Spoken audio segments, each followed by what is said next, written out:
may mga kaso na po na final po sa akin po sa court.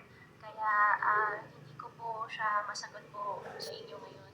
I don't think yung tanong ko ay may kinalaman sa kaso sa inyo, lalo na may pruweba nang na-establish ang NBI at yung isang pang ahensya, kinukumpara yung fingerprints ni Guo Huaping at fingerprints nyo bilang Alice Guo at parehong sinabi nilang magkaparehong tao ito. So, for your own sake at para sa kabatiran ng aming komite, just one last time on this very simple fundamental question.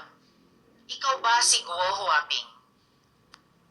Madam Chair, hindi ko po kino-confirm at may kaso na po sa akin sinampa, sasagutin ko po sa korte po.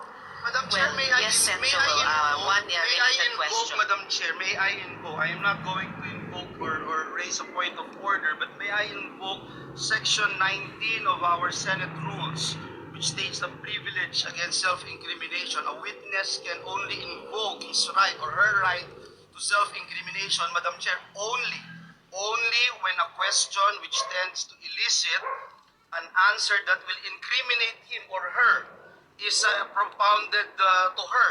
However, Madam Chair, the witness or the resource person may offer to answer any question in an executive session. So I would just like to invoke that, Madam Chair, because the chairperson already stated that it will not in any way incriminate her, Madam Chair.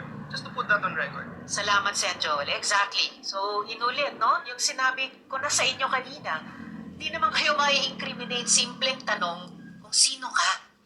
And additionally, unless hihingi pa tayo ng executive session, no? Lilipat pa kami kasama nyo sa ibang kwarto para lang masagot yung sino ba kayo talaga or palalabasin ng chair lahat ng mga tao ito para lang mag-executive session. And before I proceed, I just like to recognize the presence of Sen. Lauren. Salamat, Sen. Lauren, for your